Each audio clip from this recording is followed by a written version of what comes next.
Good evening, YouTubers. Welcome to episode 80 of Shrigleytube TV. If you're new to the channel, then welcome. Hope you enjoy what you see. If you're returning, then thank you. Your attendance is massively appreciated. And if you commented, thanks for the comment. Really enjoyed reading them all, as always, last week. Sorry I haven't replied to them again. It's just time, and I feel sort of guilty, like if I reply to one, I've got to reply to the rest of them, and I haven't got time to do that. So yeah, thanks for the messages. I will get to them one day, I promise. Anyway, moving on. Bit of an up and down week, as you'll see when you watch the video, if you stay awake for the whole of it. Yeah, it just didn't quite go to plan, but we got there in the end. Well, we haven't got there yet, but we will get there in the end. Anyway, it's all good in the hood. What I'll say is, moving forward, Race Retro at Stoneleigh, cracking show, the weekend of the 21st of February. I think actually it starts on the Friday. I've got to be there from Thursday because I've got an auto jumble stand. So I'll be selling lots of treasure, and I'll take some hoodies and some polo shirts and some t-shirts and loads of carburetors and bits and pieces. So if you want anything, ping me a message. If you want any specialist in parts, ping me a message. I'll make sure they're there for you. It'd be great to see you. Come and say hello on the stand. And if you want to be on Shrigleytube, we'll interview you, etc. Also, at the show, they've got a massive indoor car display and a massive auto jumble and lots of other traders, and it's all indoor and nice and warm. The only bit that's not warm is the rally car course, which is outside. Great to see the cars in action, but you will need a jacket because it'd be freezing. So they've got that on the Saturday and the Sunday, I think. So check it out on the internet anyway if you fancy going. It'd be great to meet you or see you there. Right, I won't say any much more. I'll let you get on with tonight's video, and I look forward to seeing you all next Sunday at 7. Have a great week. Bye for now. Good morning, YouTubers. It's getting warmer. It's 4 degrees Monday morning. I've still got this scrap Jaguar outside the workshop because Jack was meant to take it to the scrapyard last week for me, but he's found someone who wants to race it, so he's taking it to King's Lynn this weekend. But I'm kind of happy that it's not just going to scrap now. At least someone will get a secondary use out of it, which is good. Someone else has parked a lovely smiley face Transit outside the workshop, and it's took all my efforts not to make a bid on it because I do love those old Transits. Anyway, moving on. Big Bertha has got herself a job. She's got her first, well, proper second paying job.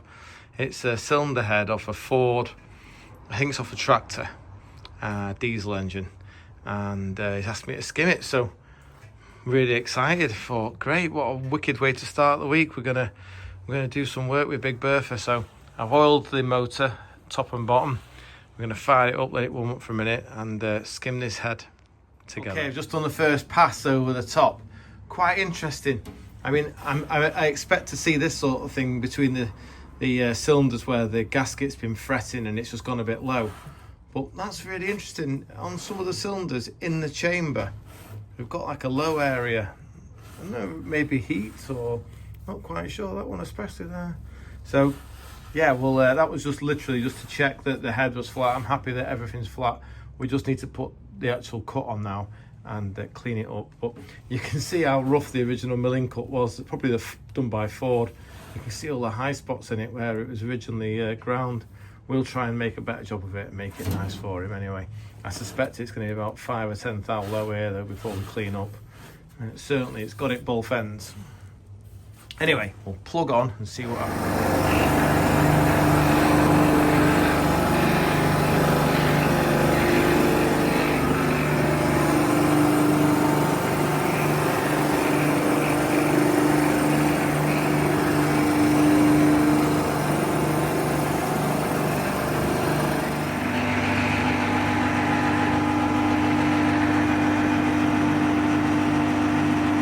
Big Bertha has done us absolutely proud.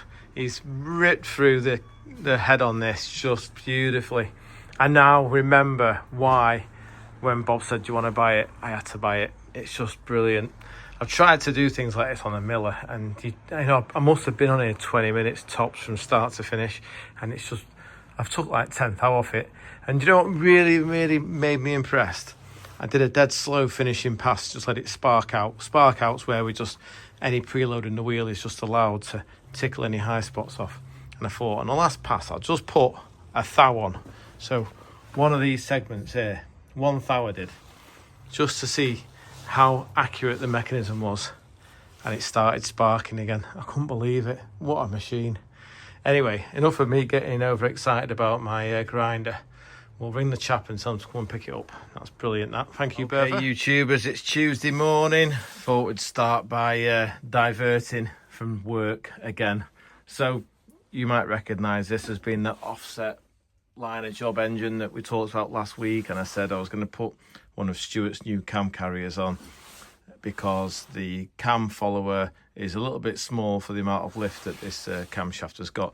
Well, just to select reverse gear one final time for this month, I've decided I'm going to run it as it is, because the rest of the engine is all a bit knife and fork. There's no money in it. It's an old head, a block's fresh, obviously, a bit of labour in it, but no money.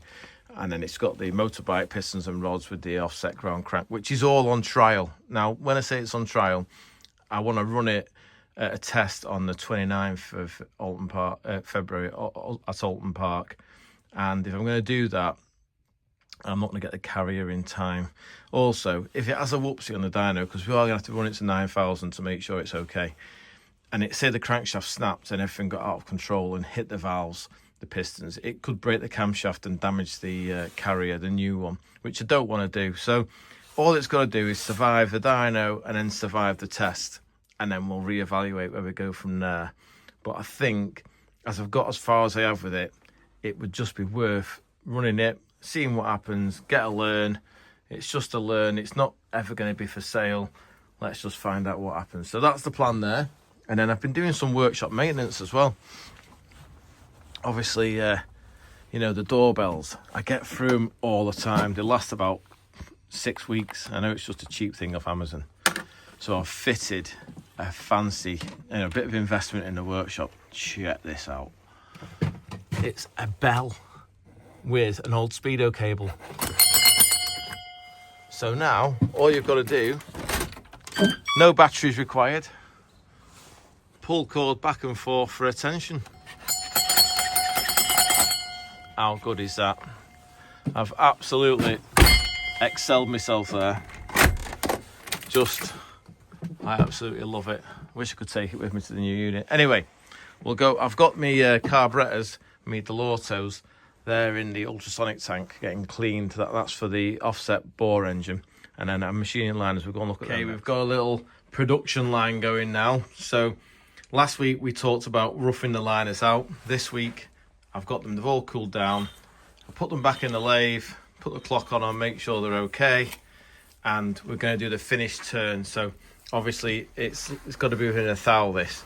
As you can see, they're back in the aluminium spigot, so there's no uneven pressures on the flange. It's all nicely just pushed back against the hub with this little tailstock and the drive there and the revolving centre, so you can see it all goes around real nice. So all I do now is put my cut on and just take a minimum skim. It's like 15 thou to get it to size. Now over here, obviously started, this is one of the blocks I'm doing, so what I do is the pinch is quite important, so we've got to get everything the right temperature and all the rest of it. So I'm just at a stage of sorting all that out. These are my liners I haven't machined yet. This is a set that I have machined and I've put the flats on. So you see the little flat? We do that over here on this machine. It's just a milling cutter. Put the cylinder on here, clamp it down and machine the flat. And when I put the liners in the block, you'll understand it better. But basically, they're like Siamese. They go together like that. So do all that, and then over here, the final part of the production line is we've got the drills for the hole for the starter motor going in. So I do that on the radial drill much better because it doesn't move around and it just makes a nice hole. You can see how close it gets to breaking through there. You can see the aluminium's actually disfigured, but it stays perfectly parallel. They're a nightmare to try and do freehand. So we're going to machine, get the blocks as far along as I can. So we'll get all the bungs out of them. So when the liners have been pressed in and glued, we will then go to the next stage, which will be to skim them, bore them, hone them, clean them, build them, race them, break them, wear them out. Oh, it's all like a revolving cycle. Right, I'll crack on. and stop making a noise.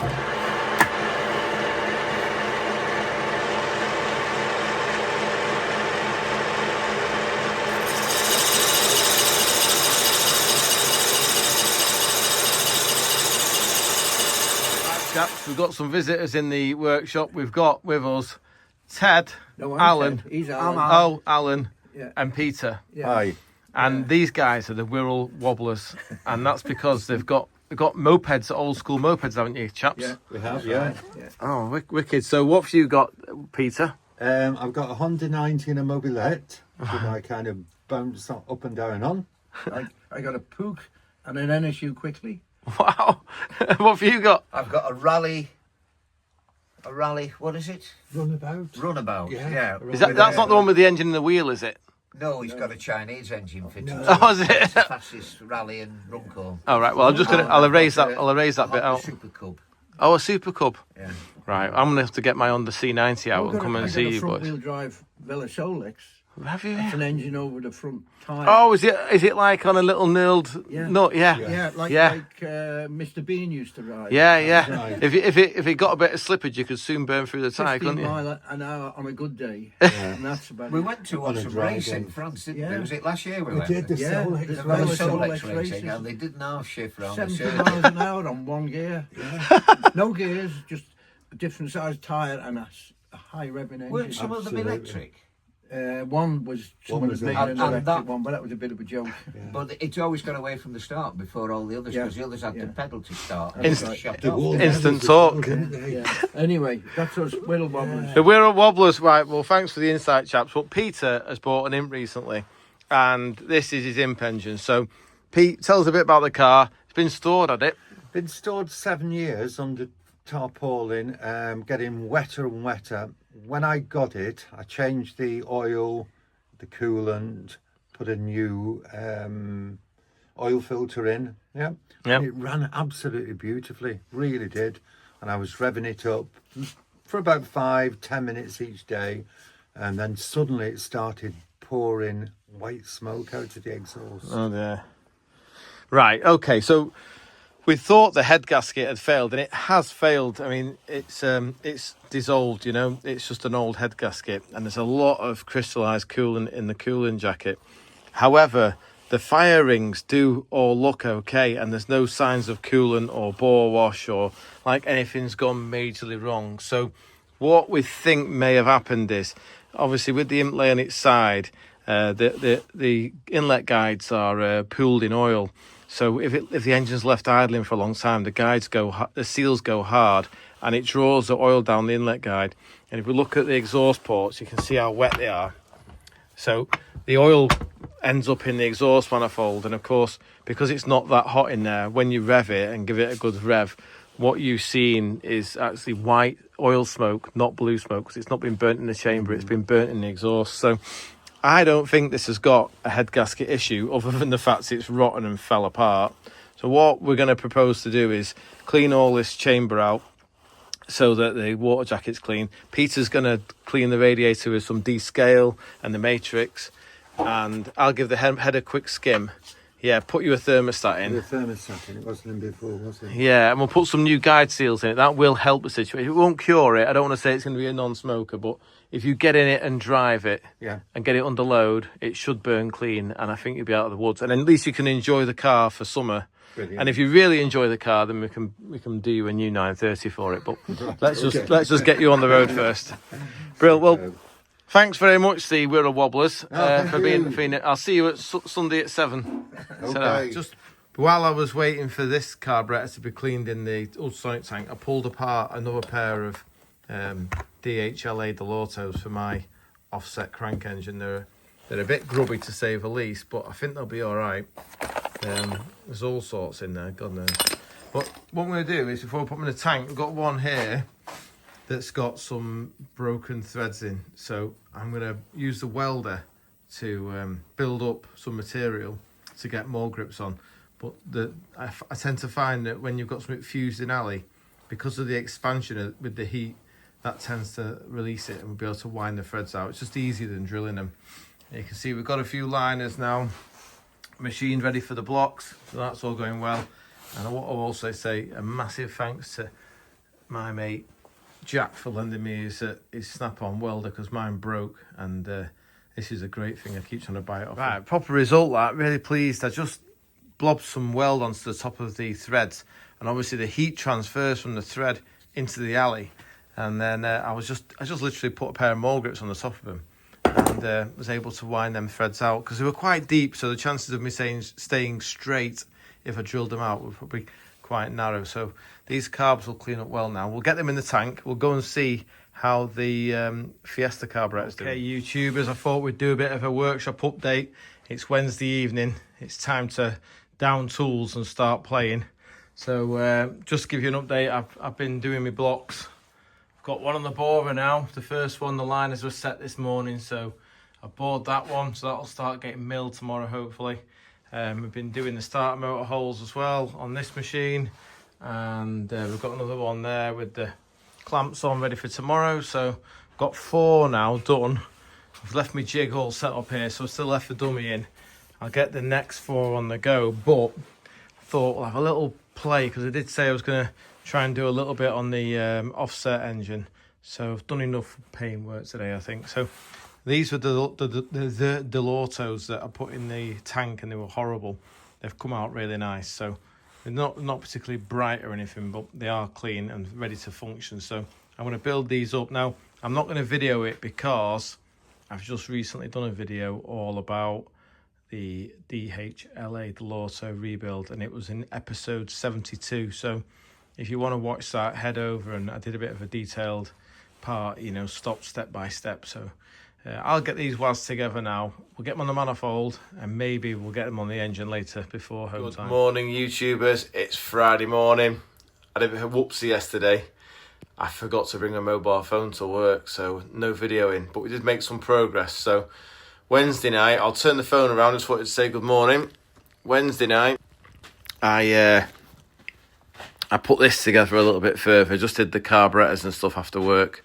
So I've rebuilt those Delautos that you've probably just seen in the ultrasonic tank, and got them on the manifold. And the relevance of showing the video like this is I've left the engine upright because, you know, we talk about being downdraft, and it is.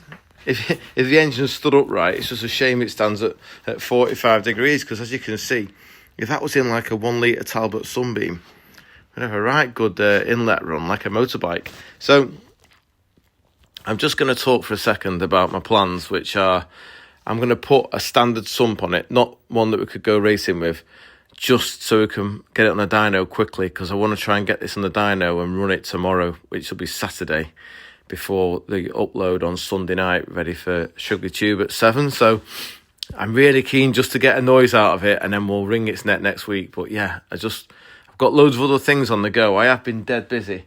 The production line's been really good. I've got 4 blocks now with liners in and clamps on, and there's 2 down here waiting for blocks to be skimmed.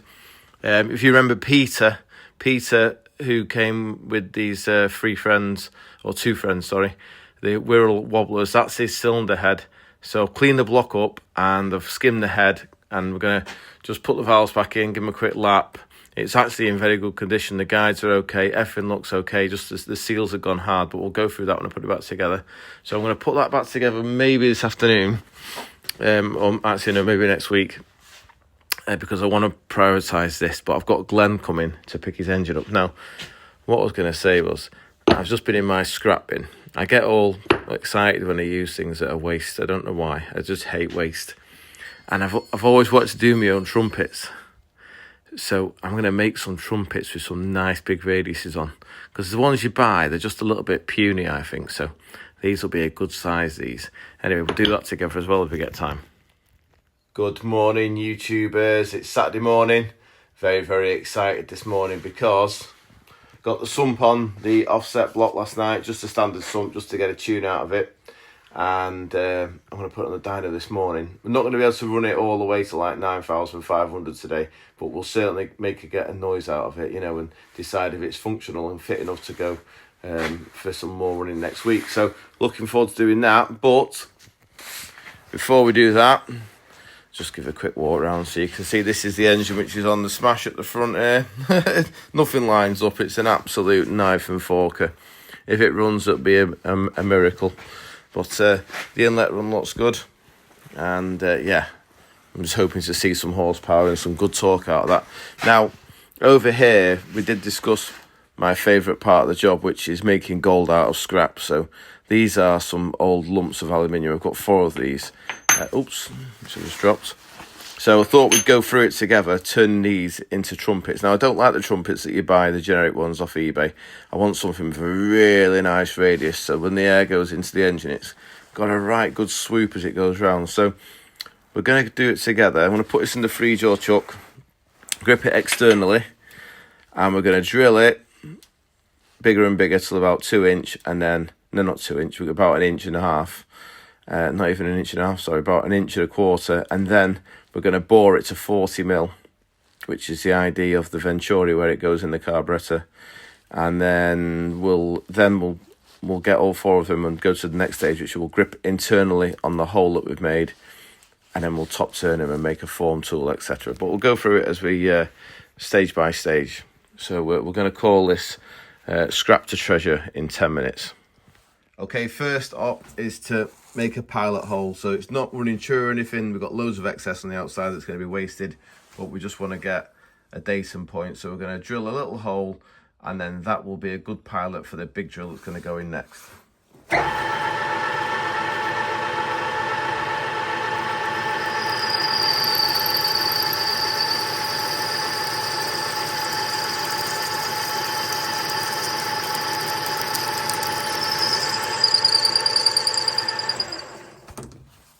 Okay, that's the first one. So wind this back now and remove it. So when we get to the back, there's like a little punch that breaks the taper seal. And then this drill goes in next.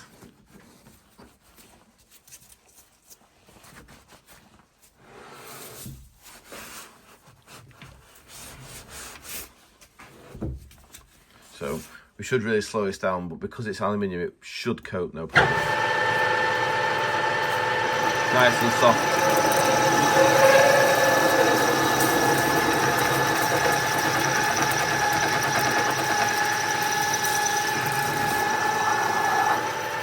No problem.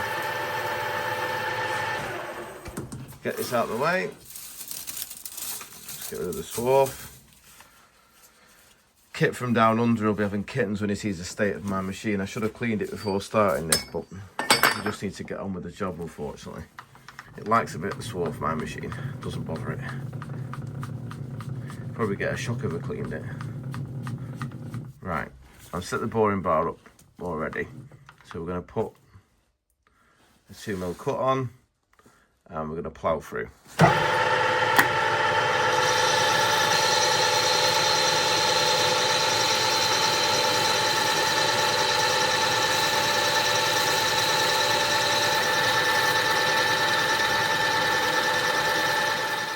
Okay, so I've roughed it all out. Last cut's going to be 15th thou, which will be a nice tickle cut, and we should get a decent finish.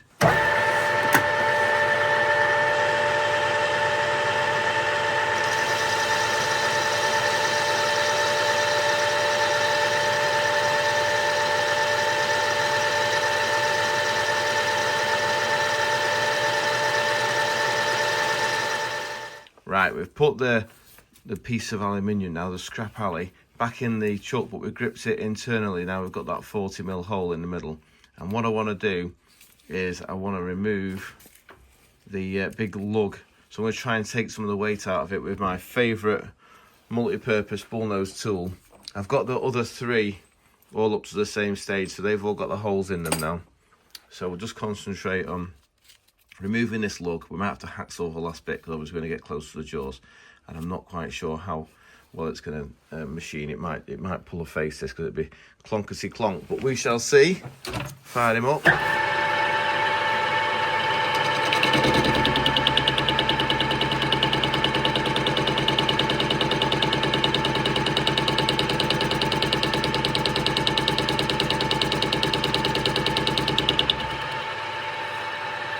Yeah, he's not very happy about that. I might have to stop being lazy and get the hacksaw out. Right, well, that was 5 minutes of my life I'll never get back. So I've hacksawed through that. It didn't like the contacts on both sides of the radius tool. It was making a right old clunking noise. So remove that now and we'll get it back in the lathe and crack on. Okay, first thing to do, just remove excess outside diameter and we'll get them all the same size and then we'll decide what shape we're going to go from there. But we just want to get them all looking something more like a trumpet to start with. So we'll see if it likes this better.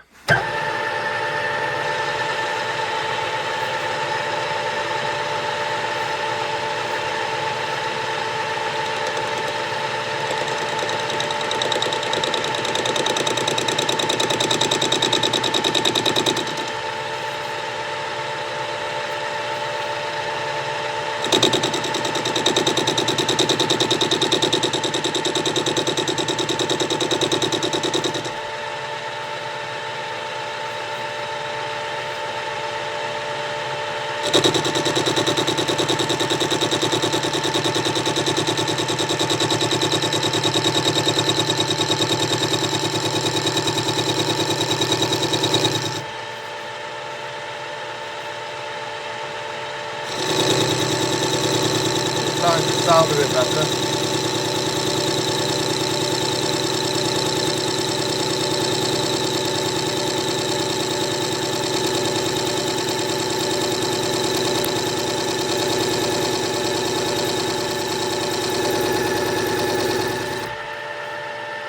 Have a quick look at that. That's starting to take shape, that. Right, well, I'll move the tool around and we'll go again. Okay, I didn't video all the machining because I didn't want you falling asleep just yet. We've got to run the other engine before you can have your nap. So, as you can see, it's a bit bitty around the outside, but we'll top turn that. But that's the sort of shape I'm wanting. So, we'll have to do these radiuses afterwards, but we'll just keep on getting all the pieces up to the same stage. So, we'll pull it out now. I've made some stops so I can make them all identical. So, we'll make all 4 the same and then we'll look at what to do now. Okay, we've got quite a good system going here now. So, hopefully this will just do in one cut. We'll just go straight in. I'll put the tool a bit lower, stop it from rubbing because it hadn't got much clearance on it. So we'll see how we get on with this last one.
Remove all that before it ends up going around on the chuck. We're nearly there.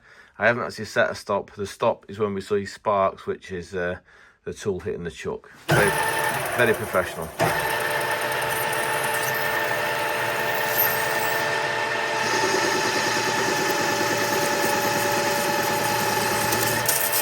Capsules. So they should all be the same stage now. I think next we'll turn them round and we'll top turn this excess material so they all look pretty. Okay, I've got all 4 new trumpets to the same stage now. They've got the hole in them. They've all been deburred so they'll go flat against the chuck. So what I want to do next is I want to get an external diameter. So we've got to choose the smallest one, which I think is this one. I've had a measure of it. It's quite thin here. And we'll put this in the chuck now. And what we'll do is we'll clean them all up to the same as that one. And then it's not a particular set size. We just want the as big as possible, but cleaned up. I can't be doing with any bits of history marks on them. So tying that up. Hopefully that'll run true-ish. And we'll go in. I've changed the angle of the tool, as you can see. My favourite tool in action again.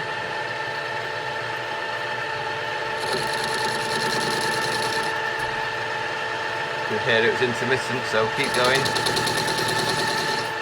until we hear it cook nicely.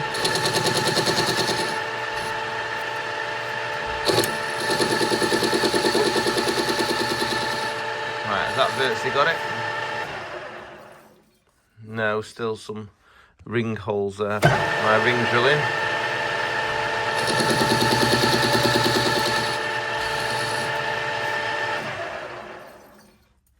Right, I think that's just about got it, hasn't it? Oh no, still some on top there.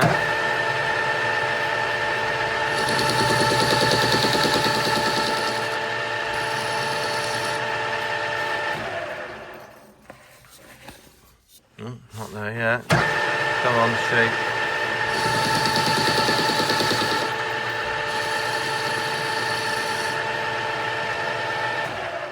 Right, I think that's just about got it.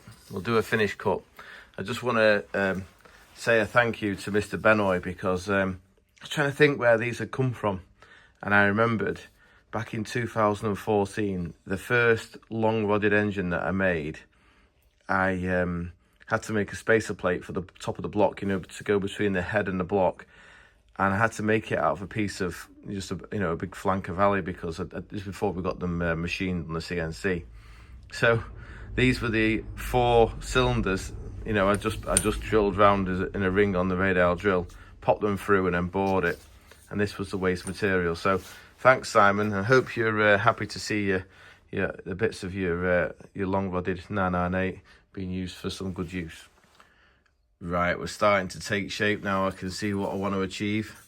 Nice bit of land in the back here, because I'm going to drill and tap these to take a bolt from the back of the carburetor, so that we have no interference on the front face.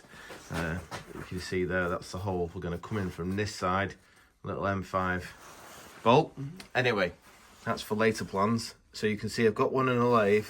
I've gripping him on the OD now, with the outside of the inside of the jaws, sorry, the outside of the jaws on the outside of the job.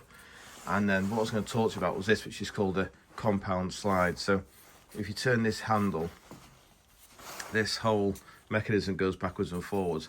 And what that allows us to do is we're going to be able to set the angle we want, and we're going to give ourselves a nice lead up to that 40mm diameter at the bottom of that hole. So we're going to put a nice taper on, and then we can radius at each end, and that'll be the job done, apart from the drilling and tapping, obviously. Right, I'll choose an angle, and then we'll machine one together. Right, I've got the taper finished now. It's just finished before, if you could just see, before we go to the standard 40mm diameter. I'll blend all that later. I've locked the I've locked the bed up with this nut, so the bed can't move. I've got my numbers on here, and I've ended up at, I think it was 21 degrees we ended up at.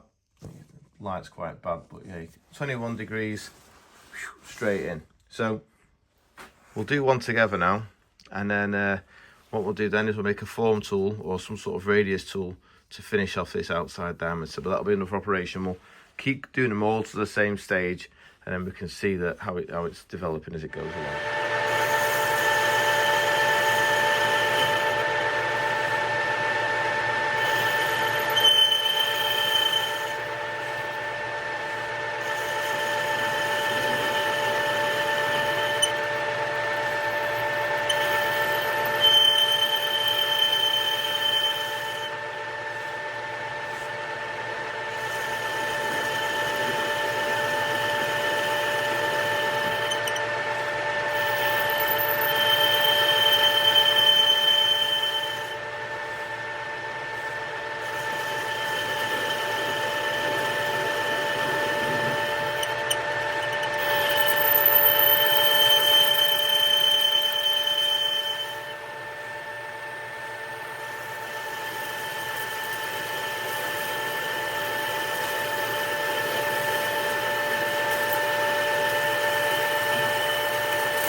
remove that swarf so we can see what we're doing.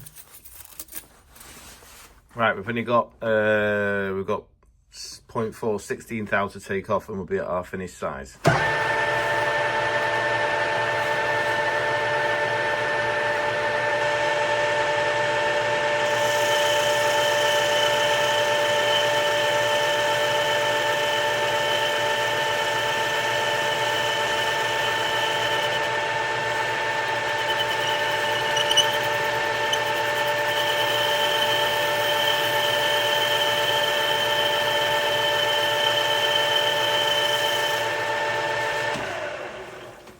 Real, I think I'm happy with the shape so far. We'll get the rest of the machine. Okay chaps, we're at a good stage now. We've got all the tapers done leading up to the 40mm diameter. I've put one back in the lathe with a spacer behind it, which happens to be an imp oil stroke distributor drive gear, so that I can get access. So I just want to grip it on that flat bit there, so we've got access to all this to machine it. Now this is a piece of high-speed steel. What I'm going to do is I'm going to grind this in the grinder and put a nice radius on it, and we're going to do this internal radius, and then also we're going to come over to the outside, and obviously we change the direction of rotation, and then we'll machine the outside diameter as well with the same tool. So I'm going to grind this up, and then we'll get on with machining. Okay, I've made myself a little radius tool, and I've had to set it quite high because there's not much clearance on it, but it seems to be cutting quite well. So we'll just go into the stop together and put the internal radius on.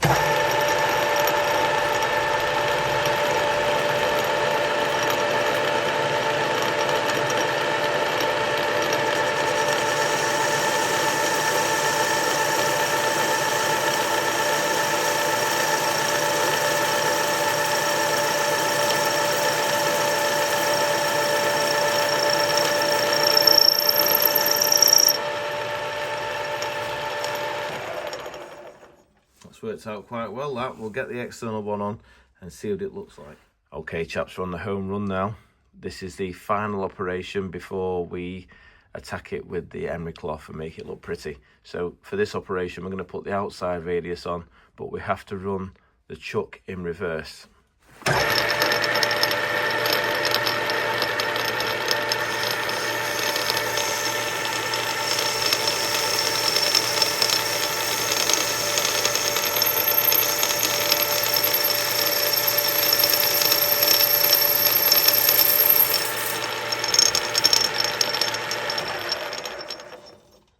Beautiful.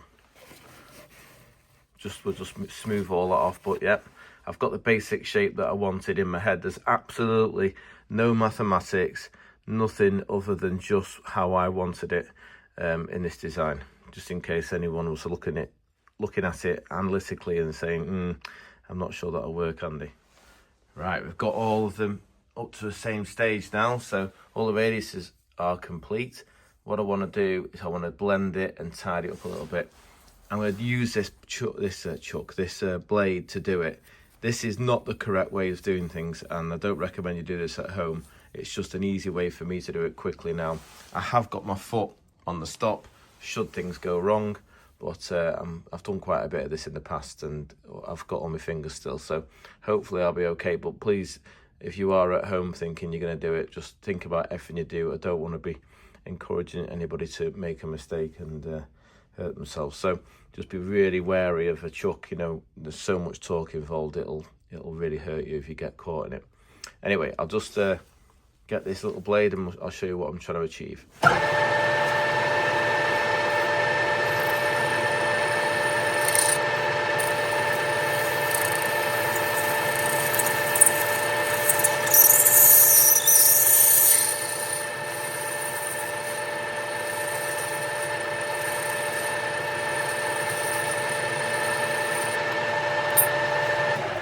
Right, obviously you couldn't do that with steel. It's just because it's really soft and aluminium. I've just taken that edge and just blended it a little bit. So I'll do a bit more and then we'll get the emery on it and then we'll have a look at the finished product. Right, all 4 trumpets are finished now, apart from we've got to put the holes in the back, and we're going to hold them from the back with these little M5 cap head screws. And the reason I'm going to draw through from the back is I don't want anything interrupting the radius, you know, like a bolt hole, etc. So one massive oversight here, which obviously we're limited because we're on scrap material, but in hindsight, I could have done with starting with something about 10mm bigger diameter, because the threads are going to be right on the outside. So a bit of an oversight there, a bit annoyed about that, but that's just how it is, you know. That's why we always should do a drawing for things before we start making them. But anyway, I'm rushing because I'm itching to get the engine on the dyno, but said to myself, there's no point putting the dyno and then making these. Let's make these first while we've got the momentum, and then we'll get a tune out of it before dinner, hopefully. Right, what I'm gonna do is I'm gonna mark these out, and because the Wirral drill's set up for doing starter motor holes, I'm just gonna do them freehand on the bench here. So I'm just gonna drill in, which is a 4.2mm tapping drill size, and then I'll tap them with the M5 tap, ready for them to be fitted on the engine. I've finished drilling and tapping these now, so we've all got 2 M5 holes for the bolts to come through from the back, so there's no disturbance to the front face. So I fitted one on the engine, which I'll show you now, and I was going to say the only thing that remains to be done on them as a final op is I'm going to put them back in the lathe, and I'm going to take some weight out of them, because they're not heavy, but it's a race car, not a road car. So we'll get as much weight out of the inside as we possibly can without disturbing the outside. I'll just show you the job on here. So it's centralised really nicely, and I'm quite happy with that. Yeah, I think it's going to work a treat. We'll get them all on, and then we'll get a tune out of it.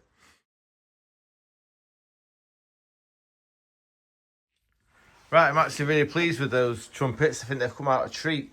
They line up perfectly with the holes in the centre, so there's no step as it goes around the corner. It's lovely. So yeah, I'm really hoping for some good results out of this. Not that I think it'll make any actual difference, but it's a bit of the case of, if it looks right, it probably is right, and they look right. So hopefully we'll bolt this on now and find out if it's any good.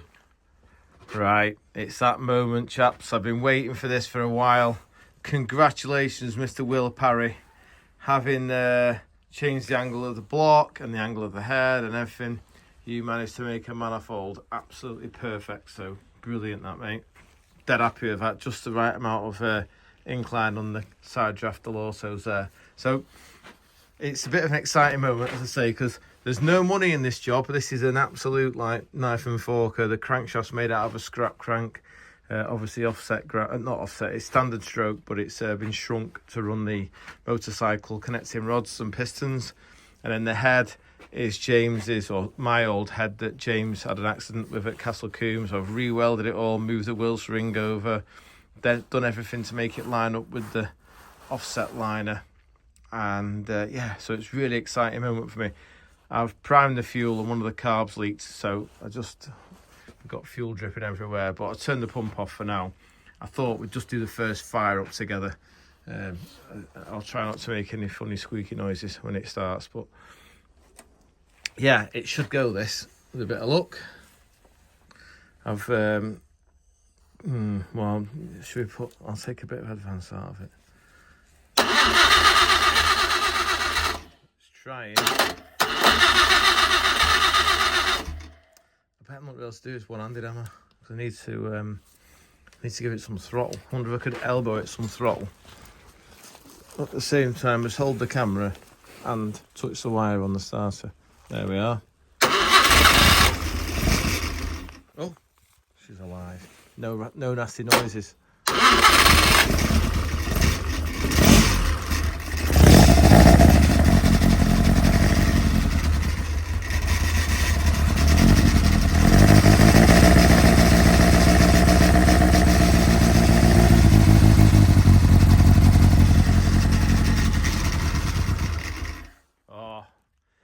Sounded good. It sounded like it had no mechanical rattling.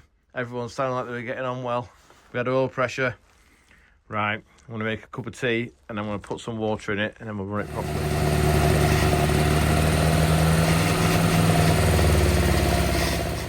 Okay, chaps, regrettably we won't be running the offset liner engine today. It appears to have a porosity issue of some type.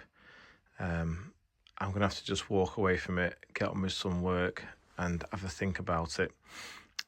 Obviously, you've just seen the video there. It was chewing like a train, you know, breathing. Now, I don't believe a line has failed. I think there's water entered the chamber and upset the piston rings, which is why it appears to be breathing so much. I can't believe it's failed. All it's done is I've literally put water in it, and it ran fine before I put water in it. So I've just got to work out where the water is entering. I think we'll probably put it on a pressure test and have a look, see where it's sprouting from. So yeah, gutted. I had big ideas, big hopes, big dreams, but that's just the way the cookie crumbles sometimes. It can't always go sweet. I'd rather it went belly on one of mine than the customers. So we'll have a little break from it, get on with some paintwork, and revisit it when my head's back on my shoulders. Okay, YouTubers, I've wiped my tears off my face. I've lit my heater so that I'm nice and warm, because it has been freezing in here all day, because I was so excited about Dyno, and I thought there's no point putting the heater on because I have a door up to let the air in. So anyway, let's get on with what's more important, the paintwork. So this is Peter's engine. You might remember from about 10 minutes ago, the Wirral wobblers came to visit me, and this is the engine that had all the sludge in the water jacket, and I thought, you know, it looked like it had no antifreeze, but it's actually in remarkably good condition. It was purely a case of antifreeze gone crystallized and mixed, possibly with another type of antifreeze that had caused a reaction. There's actually no problem with the block at all. It's in really good condition. So I've steam cleaned all that. I've just put some WD-40 in here just to stop any moisture from causing rust on the boards, because obviously I've steam cleaned it with a hot steam cleaner, just literally power washed the jacket out. So I've got the block a bit cleaner for him as well. Over here we've got the cylinder head, and I think I know what was up with it. I've given it a quick skim. The valve guard oil seals that were originally fitted are a little rubber type O-ring that sits inside the valve, we'll call it the valve spring retainer seat, and they sit inside there, and then this sits on here, and that little gasket there stops the oil from being drawn up from underneath, because obviously this is pooled in oil when the engine is running. So there's a vacuum on the inlet side, obviously, so it could draw the oil up and around. That's why it's got the gasket underneath. So, but this is early type valve guard oil seal. This is designed in the late 60s or whatever, or early 60s. So the Talbot Sunbeam engine, the 1 litre ones that I've got an abundance of, they use a modern type oil seal, and you can see, because this is brand new, never seen any heat cycles, it's very subtle, and when you put it on the valve, it hugs the valve nicely, you know. So that will wipe the oil off the valve stem and stop the engine from smoking. And luckily they never changed the diameter of anything, so this will push quite nicely onto the standard guide. So I propose to put 8 of those all the way along, and that should hopefully stop any smoking that Peter's been experiencing out the exhaust pipe. If it might burn a little bit, you know, just from rings and stuff, but it won't be excessive. I can tell by the condition of the engine that this is probably going to be quite a sweet little engine, this. So we'll get this on the dyno early next week and run it together, and then we'll get Peter back to collect it.